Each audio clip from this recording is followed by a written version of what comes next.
Oh my. Okay, so before we get it, like I just so on Two Bears One Cave, they had Adriana Chechik on there, and do you know that she actually filed down her back molars so she could deep throat better? Bam. Whoa! Whoa! All right. Hey-o. Well, Let's start this bitch off. Well, damn, Kyle. Thanks for the nugget drop, bro. Right? I think we all know what we're gonna do after this. Yeah, like go talk to your wife's dentist. Jesus. So Christ. it's been a year, guys. It's been a whole year since this little soiree started, and look what it's came to. Here we are. It's been awesome, man. I can't believe this is where we've come to after a couple of messenger messages back and forth between me and you, Colby, and then now we're doing this. It's been great, and talking every single day. Yeah, right. Every day, multiple times throughout the day. Every single day. It's nuts because we barely even knew each other, and it was effortless from the moment I turned around and saw you guys walking up to me. We didn't have to try. It was like immediate bromance. Yeah. Exactly. Right. Exactly. All right, guys, welcome to the Snobby Boy podcast. It has officially been 1 year since the three of us came together at Lambeau Field. So we want to welcome you to our 1 year anniversary episode. However, we've not been here for a year. That's irrelevant. We do have a special guest today. We're going to bring him on here in a couple seconds. He's actually kind of a big part of how all of this came together. So what great way to have him come on. So we're going to do some Q&A with him, and then we're going to talk about some stuff that's been going on around the league, with the team, transfer stuff, all that goodness. And without further ado, I want to introduce to you guys Scott Brokaw from the Washington, D.C. Capital City Blues OSC. Welcome, Scott. Thanks for having me on, guys. Hello. So, as we said, you, sir, are a big part of the reason why this has happened. You are as we just found out, our chief of staff for the Capital City OSC. Congratulations on that, by the way. Thank you. Yes, sir. So let's talk a little bit about you, Scott. We want to tell the world about you. We want to know a little bit more about you. So first off, question: where did you start with City? Where did it come into your life? Yeah, so it was about 15 years ago or so. I had just retired from the Army and had moved to the DC area. And one of the things that we started to do kind of when I first moved back to the area was we went to some DC United games and started to get into soccer a little bit more. I've always been a big sports fan, baseball, football, hockey guy growing up. I'd never really watched a whole lot of soccer, but just really kind of fell in love with the sport. And, as I was starting to kind of watch a little bit more on TV, Premier League was kind of the league that I was drawn to, and just really got drawn to kind of City's style of play and started following them. And of course, what a opportune time to start following City, because that was kind of right before the takeover. And, as Roberto Mancini was coming in and they started signing some really great players. I really loved Carlos Tevez and the way that he played,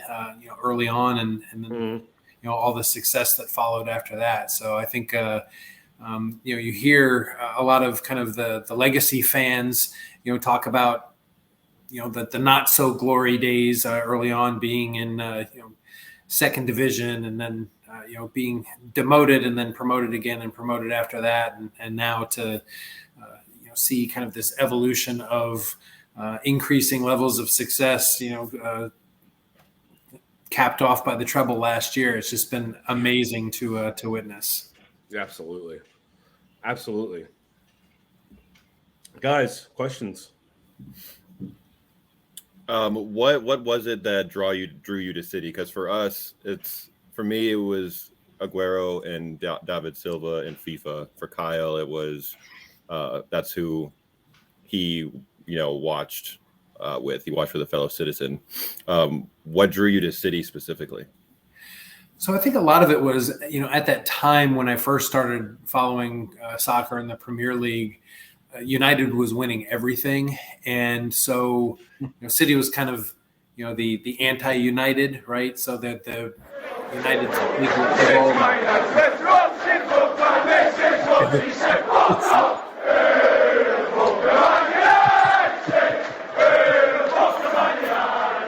Cheers to that. Exactly. Yep.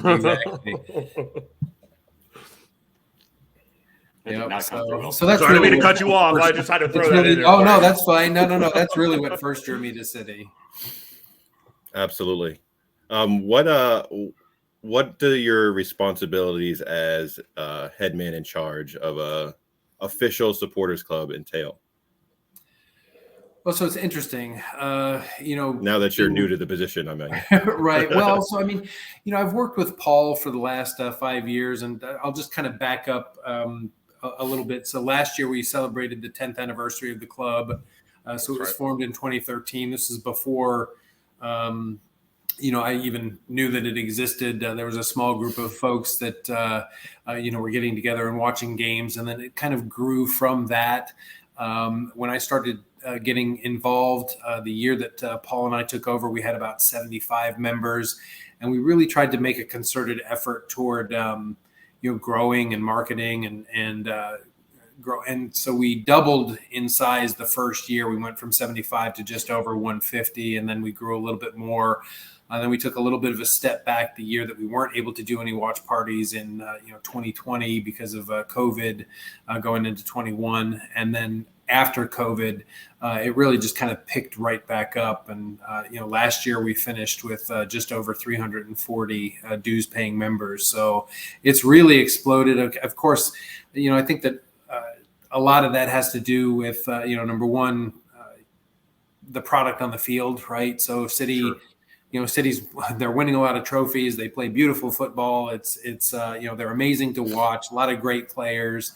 And then just the fact that DC has such a rich soccer culture, right? So it's a very international city. And so we have, if you look at the membership and you go to the bar, you meet a lot of people from all over the place. And so we've got, military, we've got students, people going to Georgetown and GWU and, just people who kind of transit through DC a lot.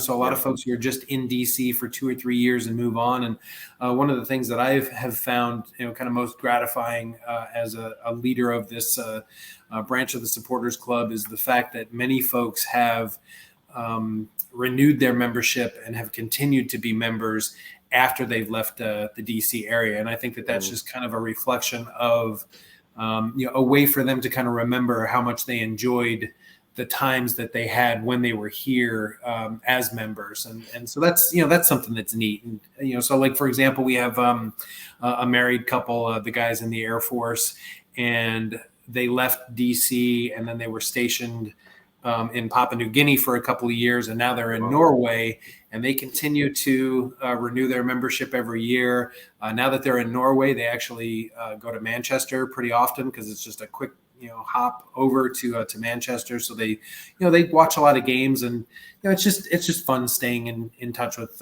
with folks. We've got members really all over the country. I'll tell a quick story just for everybody, because my first trip down to Lucky Bar, I think, was the 2018 Community Shield where Chelsea and Man City were playing. And that was like the coolest experience for me, because it wasn't just the match. I showed up, I had no idea what to expect because I had never been down there before. I was coming by myself. I didn't have a buddy to go with me or anything like that.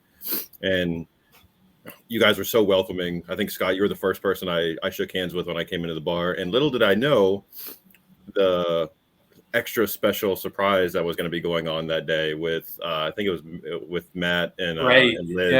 And Liz. They had just gotten married or were engaged, or they had just gotten married, I think, right? I think they were planning their wedding, I think they got married after that, and then and then of course what happened there.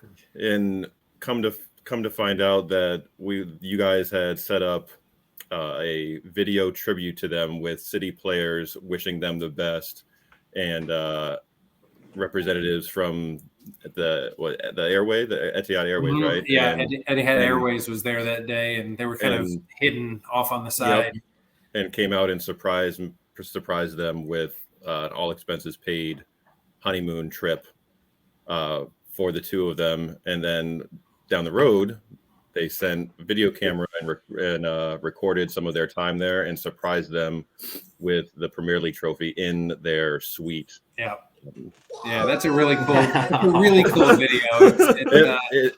Yeah, like that was my first experience coming down to hang out with the Cap City Blues, and at that point I was hooked. I couldn't believe the club had gone that far above and beyond to take care of a couple of people who started supporters club in DC, just because I think you guys had just reached out and asked if there was anything they could do for them, and this is kind of like the thing that they came up with, which is absolutely amazing. It started out as just kind of so that was the year that Matt was stepping down and Paul was taking over as the chair, and so we had kind of reached out to them and said, hey, look, Matt's been the chair for 5 or 6 years, and we want to do something to thank him, and they sent a letter that was signed by Vincent Company, and then they found out that they were getting married, and it just kind of grew into this whole thing with and Matt had spoken with them a little bit, and they said that they were planning on doing this trip to the Seychelles, and so they flew them out there, they put them up in this resort, like Joe said. They had, it was the Premier League trophy and I think the Carabao Cup that they had won. And so it's my favorite part of the video is when the two of them walk into their villa and these two, beautiful shiny trophies are sitting there in their villa, and just the reaction that, that they had was just incredible. So how do you not fall in love with a club like that? Yeah. That's willing to do that. Like I had never met them before or anybody in the bar, and I was getting like emotional and tearing up watching the video and the tribute. And it was absolutely brilliant. Yeah, it was neat. There've been a few moments like that. We I'm sure Joe will probably remember the year that City won the 4 trophies, so the Formidable's year. They were doing like a trophy tour, and DC was one of the stops. And so they were doing something at one of the schools, Marie Reed Elementary, who's affiliated with DC Scores and City. So City in the community actually built this beautiful pitch adjacent to this school. And so they've kind of maintained this longstanding relationship with that school. And so that was one of the stops was there. And then we knew that they were going to be at the Lucky Bar, but the other stop was they basically said, hey, we want you to pick one of your members and we want to surprise them with the trophies. And so Steve, we call him Stockport Steve because he's actually, from Manchester originally. And so he works here in DC. And so I called his then fiance, now wife, and I said, hey, we want to surprise Steve. And so, of course, she set it up, talked to his boss. And so every one of his coworkers was in on it. And his boss had him in his office on another floor, and they set up the 4 trophies in a conference room. All of his coworkers were there. A few people from the branch were there. His fiance was there, and he walked in, and at first he didn't really see what was going on. He saw all his coworkers were there. He saw a couple of us, and he was just kind of like, what is going on? And he came around the corner and then saw these 4 trophies on the conference table. And and it was very emotional. He was very, very touched. And so, just things like that, the fact that the club goes to all of these lengths to do special things for supporters around the world. It's really is a very unique situation, I think. Absolutely. That's honestly one of the reasons why I started. Aside from Kyle bringing me into this, one of the things that I found very quickly about City through the support clubs and just kind of reading through the message boards throughout Facebook and stuff like that is how strong a community Mhm. there is, not only just in the UK, but now forming here in the US. Oh, yeah. And because of us podcasting and posting on social media, we've grabbed the attention of certain people, and it's just Mhm. it's so amazing to me, especially coming from the position of not watching the sport for so long throughout my life, and coming into it thinking that, of course, in my blind American rose tinted glasses, or if you want to call them that, that the traditions and stuff like that of American sports are far more superior to what especially UK soccer and stuff like that is. And what kind of melded me into that is the not only the community, but the type of work ethic, and the type of there's just a lot of familiarity to me with Pittsburgh sports and Manchester. So it really helped me integrate into this very quickly. And like, honestly, I don't even pay attention to American sports anymore. Yeah. Like I mentioned, I've been a sports fan my whole life, and so I still, I still watch baseball and football and hockey. But hockey was kind of my first love when I was growing up, and one of the things that when I really first started watching soccer that kind of drew me to it is there's a flow to it, right? So it's not like. So baseball, I do like baseball and football, but it's a much different sport in that it's stop and go, right? So football, you get tackled and it's 30 seconds, and then you run another 3-second play, and then it's another 30 seconds before another play runs, and so it's very, segmented and all that. So, soccer has a flow to it. The clock keeps running, and just the athleticism, the endurance that it takes to be a soccer player, and especially, at the level of city. I've talked to some friends about like MLS and how a lot of them they can't get into MLS or other leagues because we've kind of frankly gotten spoiled watching City. Yeah, so the football shit. Yeah, you're watching the best team in the best league, so it's literally the best team in the world, and so if you're watching anything else, it's at a quality or at a level that's less than what you're kind of accustomed to watching, and so it's slower. The passing isn't as accurate, and so it's just it is a little bit hard to watch. I mean, I've been going to a handful of DC United games this year, and I mean, to me, it's more about the atmosphere and hanging out with friends and having a couple drinks and being in the stadium and the sounds and all of that than it is actually like being laser focused on what's happening on the pitch. Right. To that, like when I first started getting into it, the way, because obviously, like as a sports fan, you want to try and figure out the strategy, right? Like you want to try and be this, and for me, I mean, so I can see the hockey. For me, it was basketball, but like just like the rotation of players in that way, I was like, okay, I can totally see that now. But I mean, you just add in 6 more players essentially, right? That, like I think that you kind of have to, if you didn't grow up on it like I didn't, you need to make that connection in order to really dig into it. Yep. Yeah, I think a lot of people just and it's now having gotten into it a little bit later in life, you kind of realize that the attitude towards soccer is pretty ignorant, because it's like you can watch a nothing game and it can be really entertaining, right? But people think like, oh, why would you sit there for 2 hours and watch a game and not even one goal is scored, and people just kind of like 30 shots were taken, right? People just kind of ignorantly think that a nothing game is just automatically boring, and it doesn't necessarily have to be that way.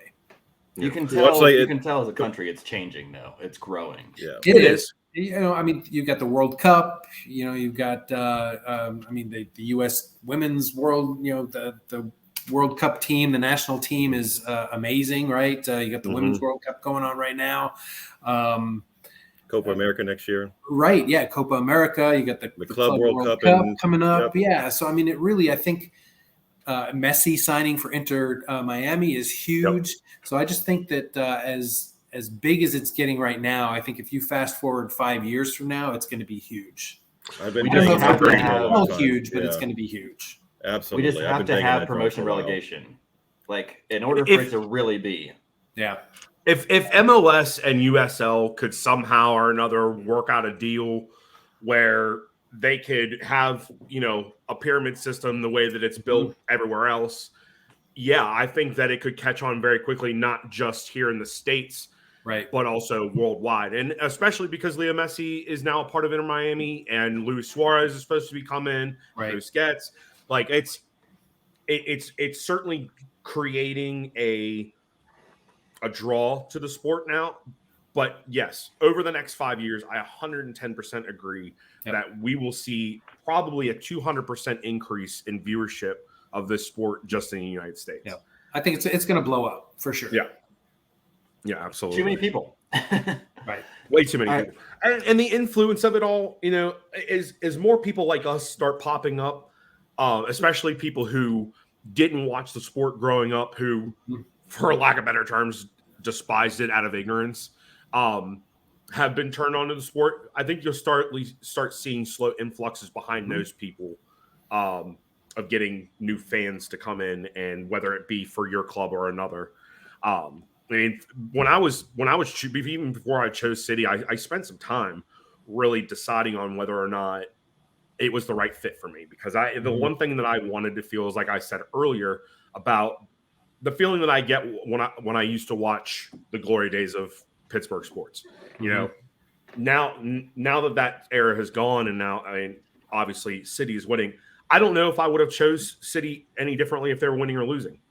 At that point, I was between Bundesliga and Premier League, and the only reason I was looking at Wolfsburg is because I was a Volkswagen enthusiast. So it was like I didn't really have any real draw to it other than that. It was seeing the passion that Kyle had for it. It was going, like I said, going through the message boards and seeing the commentary and the for the Facebook page for Getting caught up into Cafe hate. Blues. And... It was just like, and I've always hated United. So it was just like, because like we've said in a couple of podcasts before, a lot of the people that Kyle and I grew up around, they were United fans. Like Most of them were church. So it just I don't know. It feels right. You know what I'm saying? It just feels right being here. But now you reference legacy supporters that generational kind of deal. Then you have people like us coming into it new, but I would still say have as much love for the club as anybody else. What does being a supporter mean to you? I mean, I'll be honest, it's become really a big part of who I am. I mean, you can see how I've chosen to decorate my place, right? So it's from August until May, when I look at my calendar and I write things out, I plan my weekends around when City plays, right? So 1000%. Because that's kind of that's kind of my thing, right? Is I'd love to be able to make it over to more of the weekday games. Work unfortunately kind of gets in the way of that most of the time. But if nothing else, I'll record the game and watch it.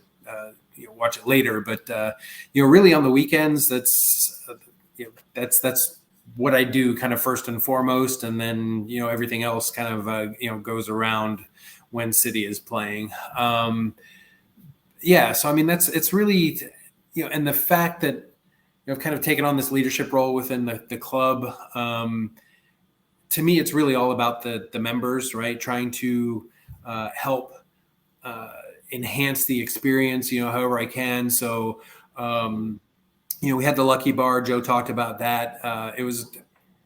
Everyone loved the Lucky Bar, right? It was this, kind of very eclectic, older bar near DuPont Circle. It was they hosted the supporters clubs for City, for United, and for Arsenal. So that in and of itself was a pretty unique environment. Especially on Derby Day, or if City was playing Arsenal, or what we would call the perfect storm. If all three teams are playing on the same day or at the same time, it was insane in there. Like you couldn't move around. There were just so many people packed in there. And the guy who owned it, Paul, he got to a point where I think his daughters were in high school, and he talked to me and Paul when we went in to go and take our stuff down off the wall. And he said that he hadn't taken more than 3 or 4 days in a row off in like 25 years. Oh, and so he said he was from Wales, and he said, he says, I'm going to spend the summer in Wales. I'm going to, spend time with my daughters because they're in high school and they're going to be out of the house, pretty soon. And so he just wanted to spend that time with the family. And so, we were very sad about the bar closing, but we were all very, very happy for Paul and being able to shift into, that different phase of his life. We looked around for another spot. We spent, the rest of that year at a different bar up closer to a little bit further north on DuPont Circle, called Across the Pond. And the people were nice enough, but it just wasn't the right fit for us. It was too small. They had a lot of other things going on. They were the West Ham bar. They were the Everton bar.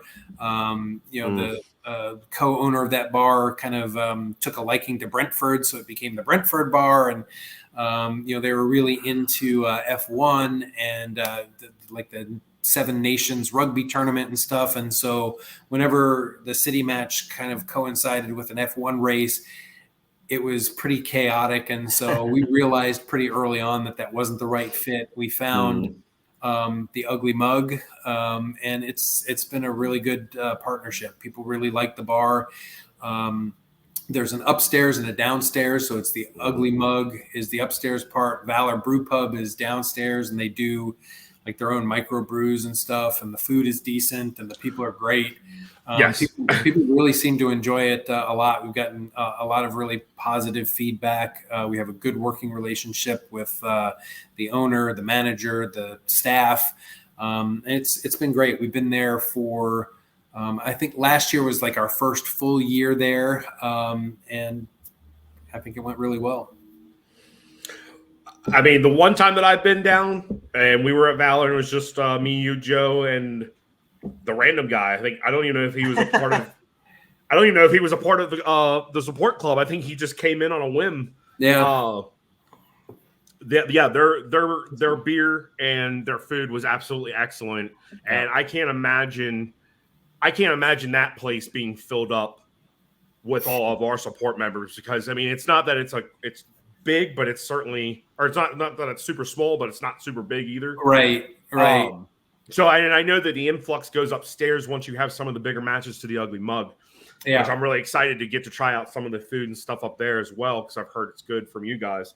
But yeah, absolutely excellent venue. And if anybody is in the DC area and you're a city supporter, which we suppose that you are, watching this. If you're listening to us, better be. Unless you're just some fucking troll and you just you want to be a hater. Yeah, if you're not. Yeah, that's right. That's right. Yeah, do one. But tell your friends about us first. That's right. Like, comment. Yeah, come and see us. We get a lot of visitors from all over the country, all over the world, and we love having folks. We usually have stickers, and we'll hand stuff out and try and be as welcoming as possible. It is not a huge venue. Last year for the Champions League final, it was insane. We knew it was going to be big because we started getting a lot of people joining our Facebook group and messaging us on Instagram and Twitter and saying, hey, is this where you're going to be at? And so we knew it was kind of all hands on deck from a staffing perspective. And we reached capacity, well before kickoff, both upstairs and downstairs. And we had made arrangements with the Brig, which is a bar probably about 3 blocks south of where we are. And it's actually the Bayern Munich bar in DC. So we sent all of our overflow, and I was talking to a friend of mine who wound up there, and they were saying that there was almost 100 city supporters there. So my guess is between all 3 places, we probably had close to 600 people who were there for the Champions League final, which is amazing. And I'm hoping and good for those bars, like yeah. I'm hoping that translates into a lot of folks wanting to sign up and become members this year.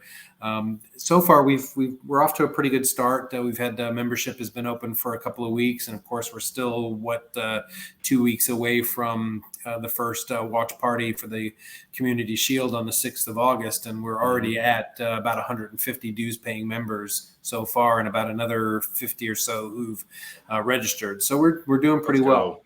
Let's go. Yeah, we're growing. Yep. Yeah, we're excited about it. New season getting started, coming off of the success. It'll be kind of interesting to see, with some folks leaving, who's coming in, how that's all going to shake out. Kevin De Bruyne hurt. It'll be interesting to see how it plays out. With the new season starting, Scotty, to kind of tie into Kyle's question about what it means to you to be a Man City supporter. I always look forward to the beginning of season photo shoot with you and your grandson and his and the new kid that you get him every year. And I love seeing you guys together. It's special because I'm building that love of City with my daughters, so I understand where you're at awesome. With that. And I always look forward to seeing your guys' little photo shoot every year. Yeah, we my son and daughter-in-law had a baby girl she just turned a year, and so it's kind of the evolution of with Oliver, my grandson, with the first baby kid before he was even 1 year old, and seeing how he's grown each year, and then now having my granddaughter Penelope in the picture last year as well, and so we'll just kind of keep doing that, and until they say no, they're sick of it or whatever, and stop buying this. Well, as long as they don't become a United or Liverpool fan or something, I'll have to write them out of the will or something. But Scott, do you have a you knew what this was? You knew what you're getting yourself into. Do you have a favorite player, not named like Aguero, company? One of the legends that have a statue outside of the Etihad. So my favorite player all time is Paul Dickoff. Just legend. Had the opportunity to meet him actually early on. As I was kind of taking a leadership role as the vice chair and membership secretary in, I think it was 2017. They were handing out these plaques to each of the supporters club, these really nice, like kind of glass branch plaques for each branch. And so I was down in Houston for the summer tour several years ago. So they called and they said, hey, they've got our plaque. Will you go up and get our plaque for us? And so it was, yeah, sure. And it was Paul Dickoff that was like giving these like plaques out. And so it was like just really cool to meet him and talk to him for a few minutes and all that. And so, I kind of learned a little bit about him and what he meant to the club. And so he's kind of my all-time favorite. I would say my favorite player on the club now is probably John Stones. Just what the Johnny adversity just the adversity that he's gone through, right? Being in the lineup, out of the lineup, injured, rehabbing, coming back in, and now this, the role that he played and the importance that he played in the club last year, and then to see him score a goal today, in the preseason game. Yep. I think he's going to have a big year this year. Well, I'm glad that you got to talk about that, because we're just going to segue right into open talk about what's going on with the club, transfers and stuff. We did have our first preseason game yesterday, if you're listening. A little too early for my blood. Sorry. Right? I think Kyle were like 4:30 time. Yeah, exactly. I was like, I'll catch it at the half, okay?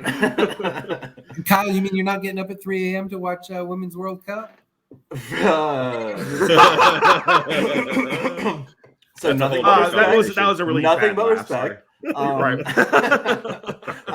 I do like. So we were having this conversation, and it's gonna. So I'm gonna get canceled for it. But I'm just gonna say there are just plenty of teams in Women's World Cups where I'm just like, oh my, I am beating my head against the wall watching this. And then there are plenty of times where I'm like, holy shit, did you see that pass? Did you see that header? Blah blah blah blah blah. But I feel like there's maybe like 4 nations that play like that. So if those nations are playing it, yeah, yada yada yada time, okay, I might get up. City first preseason game in Tokyo, I was like, I'll sleep. Yeah. And F1 was coming on too, so I was like, get mine. Yeah. True. I mean, you sent us that link earlier, Scott, to get into it, and funny enough, shout out to Satch Talk. He actually sent us that link this morning and was like, here, guys, so here you go. I knew you guys can't watch it. I know you guys are City Plus subscribers and you can't watch it. So here you go. And I'm like, sweet.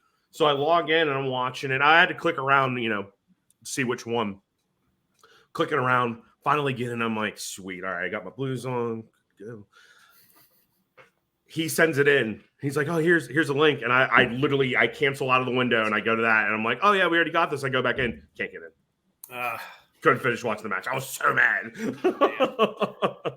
Yeah, I tried to follow like all kinds of links when I woke up, and I was like, okay, no, just forget it. Yeah, But I'm not sure. City Plus, that's bullshit. Like, yeah, I'm City not Plus. sure what happened with the City Plus thing, because really, I was talking to a friend of mine who runs the branch in Houston, and I know she was frustrated too, because the way that they advertised it was, hey, the games are going to stream. All 3 preseason games are going to stream on City Plus. Join, and I know that we had people who signed up specifically to be able to watch these preseason games, and then all of a sudden, kind of in the fine print, it was in the UK only. Yeah. UK only. Yeah. Or for a rewatch, and Right. Right. I listened to the whole match. I woke up and was trying to get it situated. I just had the commentary playing on my TV while I just kind of half slept, half listened to what was happening. Right. So I got a decent idea of what was happening, and then I watched like the highlights afterwards. Right. And currently, the replay is still not up as of Sunday night at 7:00. They're still having some issues with the website. It looks like, so hopefully they get those bugs figured out for next couple of matches that we have coming up before the big one against Arsenal. And Right. that's the shit that really bothers me about it. Like, when it was like £2.99 or whatever, like I'm totally for paying that all day long. You want to step that up an extra $2 and then start faltering. That's when I'm like, okay, we got to talk. Well, and they did add in this year that they're going to be streaming every match through the City Plus site. Am I correct? Is that what I didn't see that. If that's true, that's legit. But I don't know how they could get rights for that. Yeah, I'm not sure. Maybe I misread that article, because I thought that was not article. It was actually on the page, but it kind of made it sound like if you paid the subscription, you were able to get, you were able to stream the matches that day. It's probably replays. Yeah, probably. Whatever. Yeah. Whatever. I mean, like we've talked about in America, the most beautiful thing we have compared to the UK, interestingly enough, is all of our different streaming services that allow us to like literally stream any friggin' match like ever, aside from preseason apparently. But like, any like Champions League, whatever, FA Cup, like ESPN, whatever, like we can jump around and catch a match. Whereas like, my buddy in Manchester's like, shit, I got a jailbroken box to try and get into this thing. Right. I'm not sure how much of the after stuff you guys saw, and you saw that Kyle, not Kyle, Walker was the captain today, and they did like a faux like trophy lift. Do you think that was like a final send-off situation that they were doing, or are they trying to like keep him and like, hey, you're gonna be the captain today, and like try to get him to like stay, or do you like, hey, this is your send-off here? Because it seemed like all the rumors were during this tour in Asia, that's when the final details were going to get ironed out with his transfer to Bayern. Well, it's very interesting that City's playing Bayern on Wednesday, right? Yeah. Exactly. So, which plane is Kyle going to be going home on?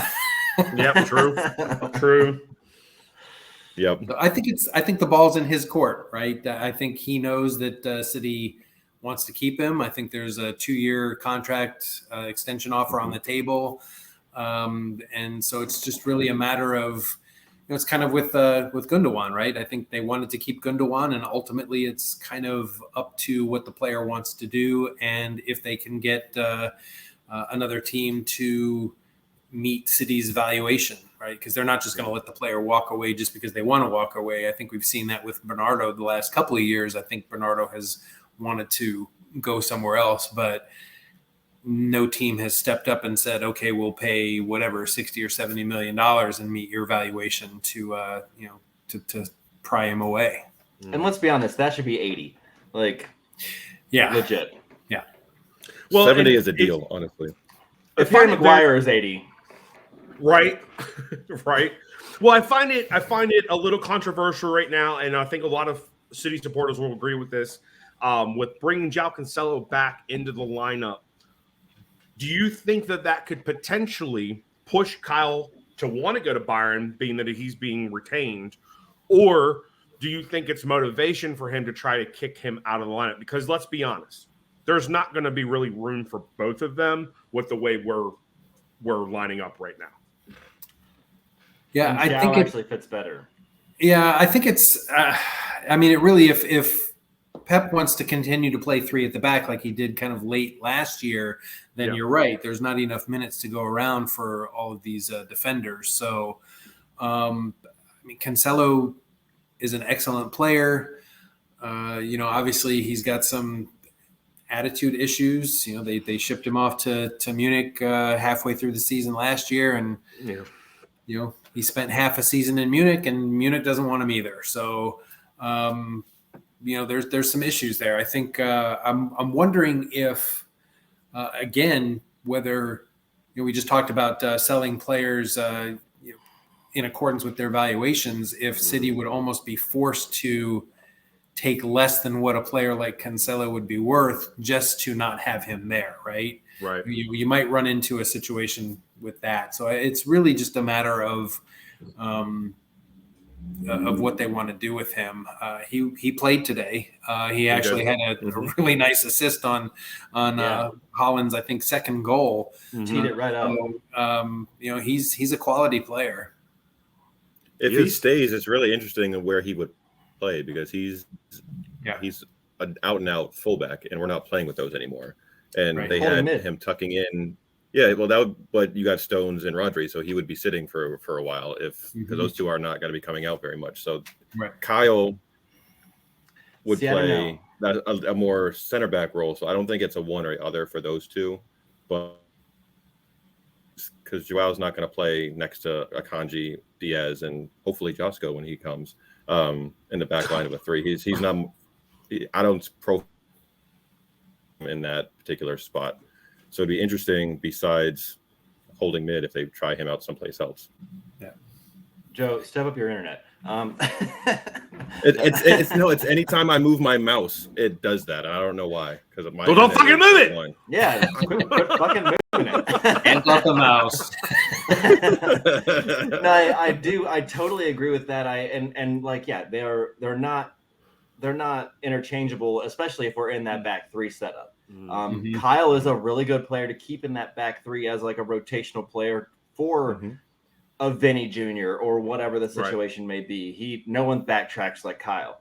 But if I'm being completely honest, in perfect form, I would take João Cancelo over John Stones in that position all day long. So it's kind of like, athleticism is a lot different. We're kind of having to eat shit to like take him back a little bit, but like at the same time, it's like, dude, you are really good. So, big question is do you think that he has come to Pep and said, "Listen, sorry for being an asshole. I'm here. I want to be here. I want to progress here. I want to win championships with you guys." Like, do you think he's gone that route, or do you think he's just like, I'm just going to stay quiet now, and I'm going to prove myself that way. Either one, I'd be fine with. I would lean that. I would lean more towards I'm going to be quiet and just go about my business. Is probably the route that he's taken so far.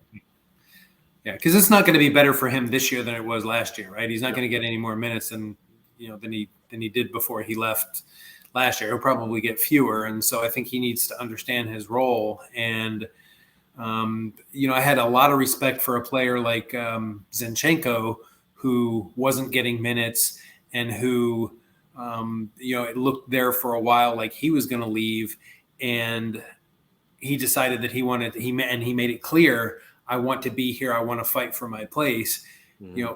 I have all the respect in the world for players like that just say, hey, look, I know I'm going to have to earn my minutes, and that's what I want to do. And you show up, you practice, you're a good teammate. You don't complain because, Pep has made it pretty clear, you complain and pack your bags because you're not going to be here, right?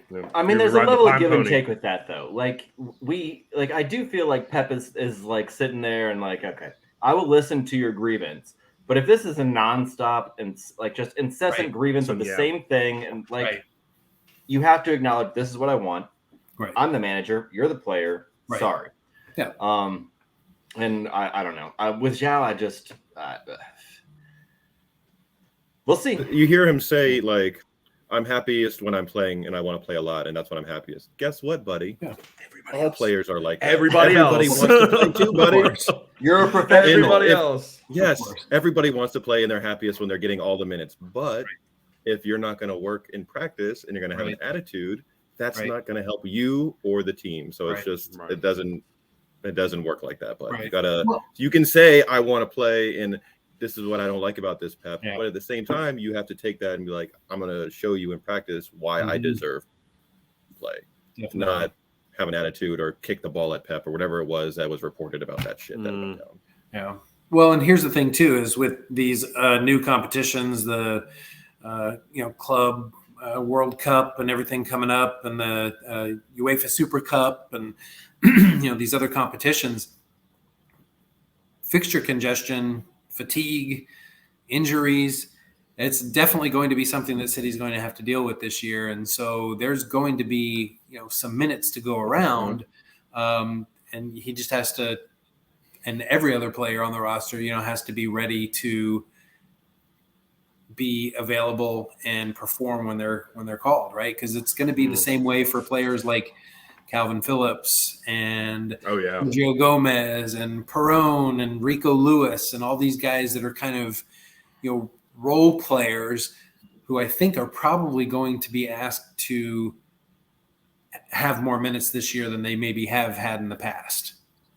Yeah, we're going to be playing upwards of mid-60s, almost 70 matches this year with all the competitions we'll be involved in. So there's going to be minutes to be had. Is there any player that's currently on the roster that the three of like most to see what they got this year? Quit moving your fucking mouse. I didn't touch the mouse that time. My hand might have touched the table. This is some bullshit. Come again. Uzi. Back to the question. Yeah, sorry, one more time. What player or players are you guys most excited to see this year? Let's see what they have. I'll let our guest start it off. So I think if you had asked me that question last year, I think I'd say Grealish, just based on all of the pressure that he had, the big contract, all that. But I think he's kind of proven himself, right? He became a key player. And so I would say that player this year who has been there, who, maybe has a little bit of pressure on him because he hasn't necessarily performed all that well is Phillips. I think he can be an important player in this team. I think he needs to prove what he's able to do. Let me ask you this with him, because he's a really special case. He is literally fighting behind Rodri to play at this point. Yeah, sure. Do you think, who isn't? Right, exactly. Do you think that maybe him changing up his role a little bit to the attacking side of the midfield would be more, would be better for him? Or do you think that he should continue to fight for that holding mid spot, hoping that maybe, God forbid, Stones has an injury and he's able to fill in? What do you think is the best route for him? I think anytime a player is versatile and can perform many different roles, a player like Bernardo, Sure, or Foden that can play in many different spots, especially in a lineup that Pep likes to field, right? Because he'll throw out different formations, different strategies, based on the opponent, based on where they are in the season, based on what he's trying to accomplish in any given game. And so, if Phillips is able to take on more of an attacking role, I think that would benefit him and his position in the squad. Sure. Joe, I want to say this before, just like, so as far as Calvin's concerned, I just want to we at the start of the season, we all just looked at it like shit. Even Pep is calling him fat, blah, blah, blah. Yeah. But toward the very end of the season, we really got to see him digging in, working hard. And I mean, for what I've heard and seen a little bit of, it sounds like he's really embraced that. I've got to be this person. Yep. And so that's all what we all we've talked about it on here a bunch, but every new player, especially a kind of higher end purchase, even though he wasn't really that, everybody, when they first come in, you kind of deserve a year and then we can judge you. Definitely. And I feel like that was Calvin's year. And now it's like, okay, where the hell are you? Yep. Now to Joe's question, excuse me. I would say the player I'm most interested to see how development goes throughout the season is going to be Phil.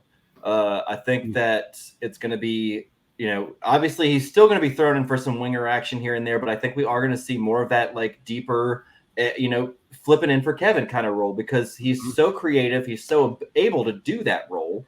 We got to start getting somebody ready for it, and at least one person. Jack is obviously playing in a level that can do it, but we need another, and Phil is obviously proven that he can. Phil. Anyway, that's me. I don't know what to do with my hand. And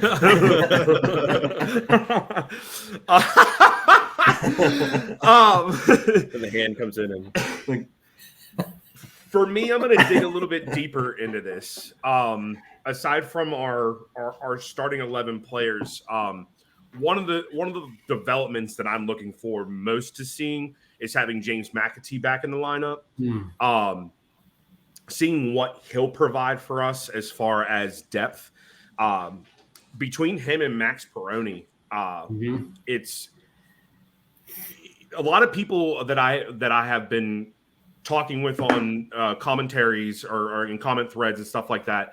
The one thing that I constantly see is that everybody is scared about how short up our midfield is. And I believe that we're actually already short up as it is. We just need to get them the playing time that they need. So I think that seeing McAtee maybe through the preseason, early on through the season, seeing what he's really worth. I think him being at Sheffield last year really did a number for him. He scored 9 goals for them. Exactly. He's shown what he's worth. Even at a lesser team, he took that team up, helped bring that team up into the next league. I think that he's somebody that everybody needs to kind of say, this is who our future is. This is what we need to look at. I think that is going to be one of the key players that we look at as far as development this year. I love it when we've been turning down like 30 million offers for him, $30 million. So we'll see. I love it when the academy guys come up and they pay their dues and they get their chances. Rico Lewis last year came out of nowhere, and it was just kind of like, wow, this guy is really, really good. Mm-hmm. And I remember Pep said he almost helped train that position. I remember all of us when we were at the stand in Lambeau, and we were all literally like, "Who's this kid? Yeah. Who's this puffy-haired kid? Yep. Lewis And he showed up. Yeah, who's Lewis? Yeah. Who's this guy? And he showed up for that match, and he escalated since then. Another player to really look out for the future, because being an 18-year-old and being a contributor the way he was for us this past season, the sky's the limit for him. Yep. And Absolutely. positionally, he has an opportunity to really wander around. He's really he's technically skilled on the ball. Like he's such a good player that we could with Pep work him into anything. I think he has the ability.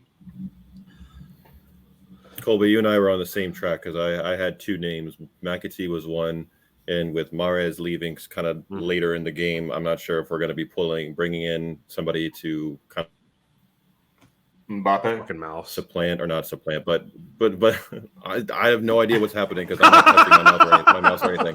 No idea.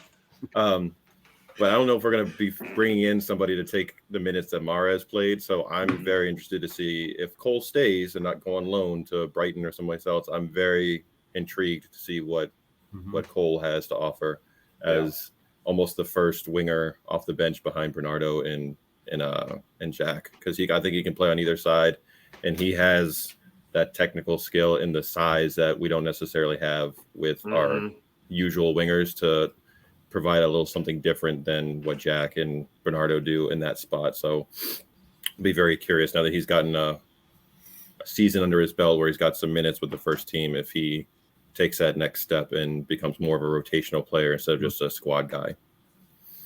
And this is his second year of getting progressing through minutes. This will be his third. And with Cole, I mean, we have seen even in his first FA match, we saw these little hints of wow, he has some ability there. And then as we've seen matches, it's oh, did you see that cut? Did you see that cross? Yep. Wow. And I'm excited. I'm excited for him. I really hope if he does do anything, he goes on loan, but I don't think he's going anywhere. I'm pretty sure. No, I don't either. It's a plan.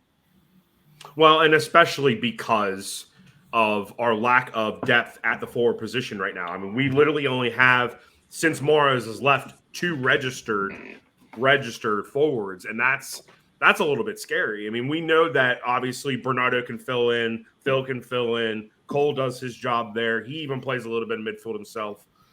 Jack. And so, yeah, exactly. We have those rotational, but we need – I feel like what most people want is to see more of an established wingers, more established wingers, instead of having this constant rotation of who you don't know who's going to be here, there. But I think that is what makes us who we are, is you don't know what we're going to bring every match. 1,000%. Yeah. So let's get on to our last little transfer talk, the fiasco Josco. Josco fiasco. It has come to our attention that it has become a stalemate between Leipzig and City, and it has all become and fallen on the shoulders of Fabrizio Romano. I mean, that's rough. I mean, is it though? Is it though? He gets a lot of pressure because he's usually the one that's on it. So it's this one is apparently no one can be on top of. Just to go a little bit on Fabrizio this year, he did a really great job last year of what the here we goes and predicting what was going on in the rumor mill and all that stuff. This year, he has literally shit the bed. Yeah, on every transfer. Literally on every big transfer that has happened, it has been either oops, I fucked up, or it has been it hasn't happened quite yet, guys. He's not on the level that we expect him to be at, and especially for what we do as podcasters, we're constantly looking for that media outlet to take the information from, and he's really let us down, and especially with this deal. Like I said, one of the things that Leipzig has come out and said is that they are upset with the leak of the information of the Josco deal with City going out. With that said, what do you feel the chances are within the next 3 weeks. Well, we got three or 4 weeks left till the season starts that he actually gets signed. And we still have like 5-6 weeks until the window's closed too, by the way. Just to True. be fair. True.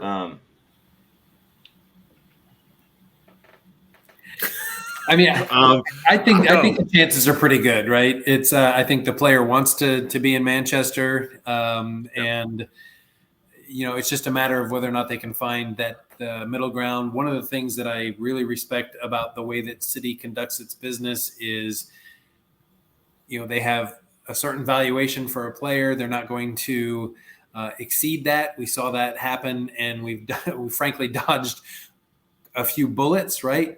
Sure. Maguire comes to mind, Koulibaly comes to mind, where City had a number in mind, and when the other team wants to play hardball, Harry Kane, right? I think they wanted Harry Kane, that was fucking rude. and Tottenham just refused.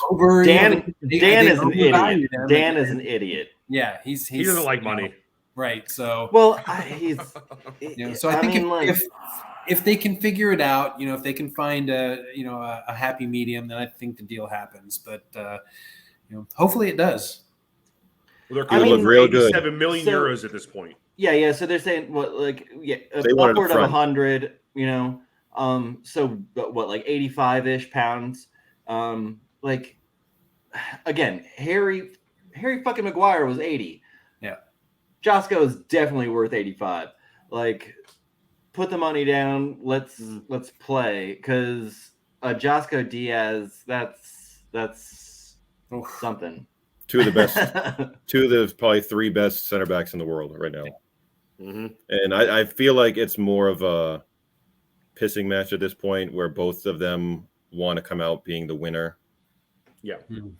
Leipzig wants to get their number. City wants to get their guy. I think it just comes down to structuring the payment and or add-ons to where everybody gets what they want. Because the player wants to come to City. City wants them. Leipzig a certain number for them. They're ready to sell for that price. It just makes too much sense not to happen at this point for all parties involved. Yeah. So I think it gets done. I think eventually, when things get a little bit closer to the season, when pressure starts to mount on the clubs to make a decision on this, that's when it'll finally come through. Because Josko, I think, is smart enough and is quality enough to pick up what we're doing. And we don't necessarily need him to come in immediately and start, because we have at least 4 I really guys believe ready. it'd be just like Ruben, slot right Seamless. the fuck in, and and then start banging headers. Hopefully it's sooner rather than later, though, because really the fixture congestion issue that I was talking about, training, it starts right off the bat, right? Because so think about the City Newcastle match in week 2. By that point, that's going to be City's 4th game, because they'll have the Community Shield, they have the game in Greece, and then they have the Burnley game before they even play Newcastle. That's a huge match, right? You're talking about 2 top 4 Champions League teams early on in the season, and that's only Newcastle's 2nd game of the year. And so, the more you can kind of fill out the squad, earlier on and start to, build up that chemistry and practice and all that, the better for City. Yeah, absolutely. Earlier is always better. Yep. I'm not worried about Newcastle this season. I really do not think that they're going to be at that level again, especially with the questionable turmoil with Guimaraes.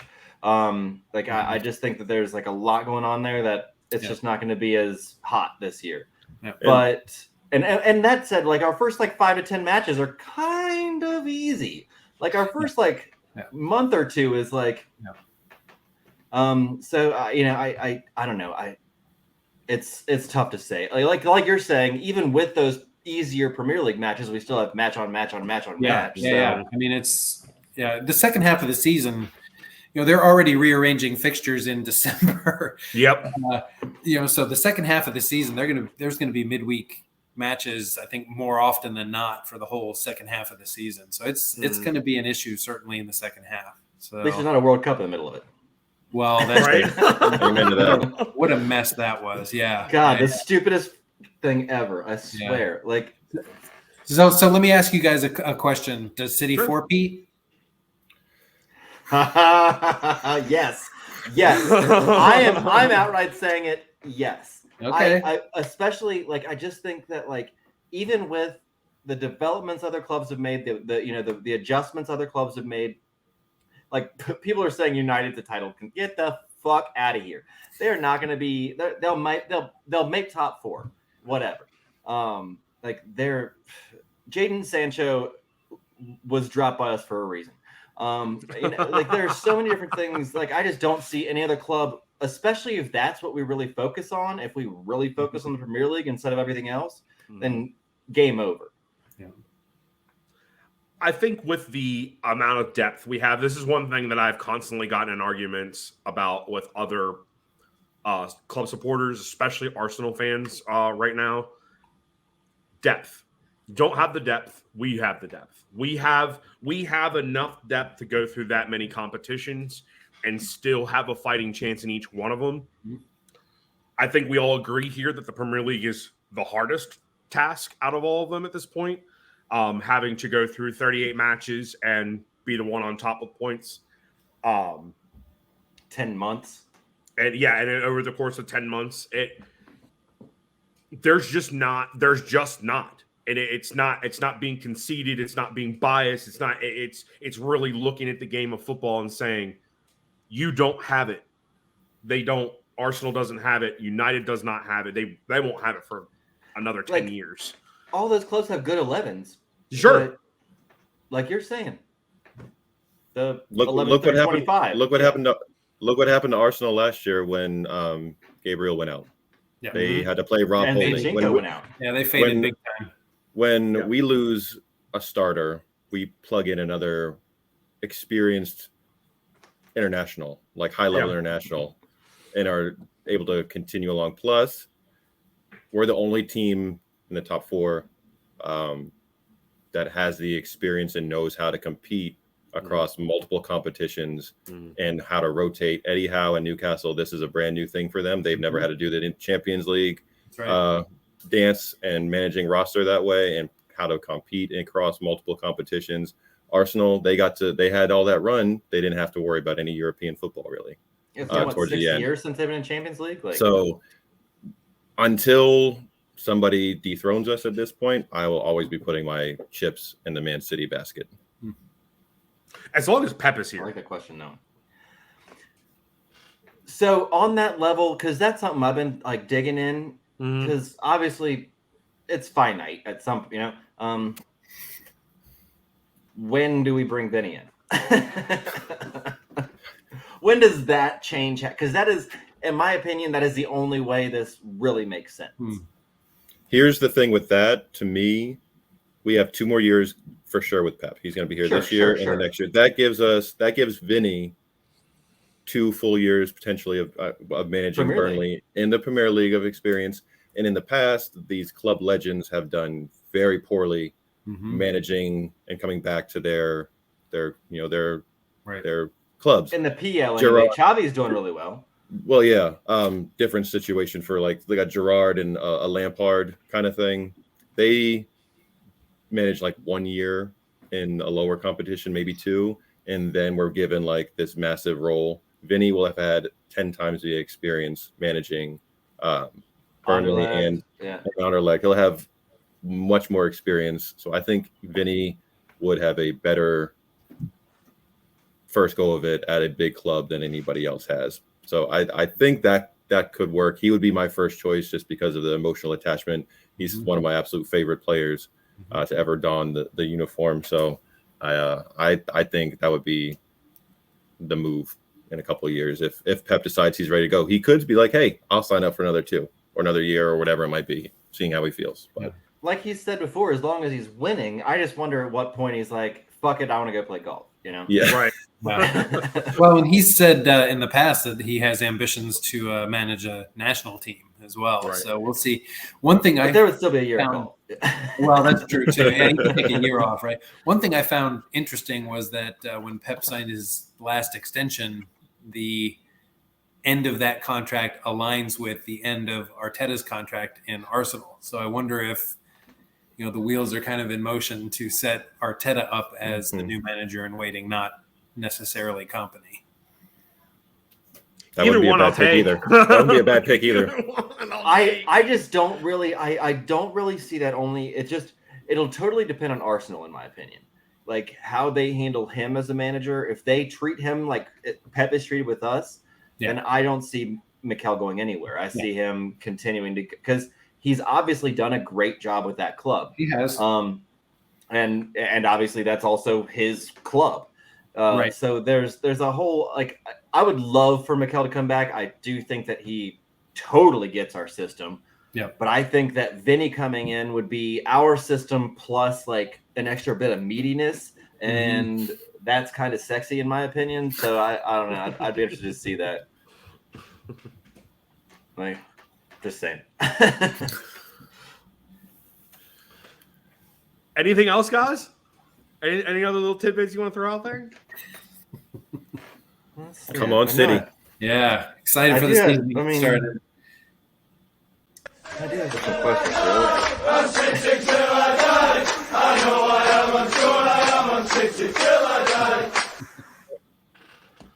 All right, guys. That's going to wrap up our episode. First, I want to take a second to shout out our official support club, the Capital City Blues, and to thank our guest very, very much for coming on, our president, our chief. Thank you for showing up today. Also, Denver and Chicago OSCs rep. Cheers. Yeah. Rep OSCs. But that brings me into my next point. If you are watching this and you are not a DC supporter, please go out and join your local city support club. Please, please, please. We would love to have you in our ranks, wherever you may be. Again, thank you, Scott, for coming on. Yeah, thanks so much for having me. Absolutely. It's been an absolute pleasure, and we will be hoping to have you back on maybe again in the season, maybe when we're a little bit further along, kind of just wrap out about what's going on with the season at that point. Boxing Day. Boxing Day. Hey. Be sure to follow us on our social medias at Snobby Pod. That is on Instagram, Facebook, Twitter, and TikTok. You can also find us on YouTube, which this video is being posted on, at Snobby Pod. And again, thank you for joining us, and so long. Yeah, thank you so much, Scott. Thank you so much. You gotta sing another.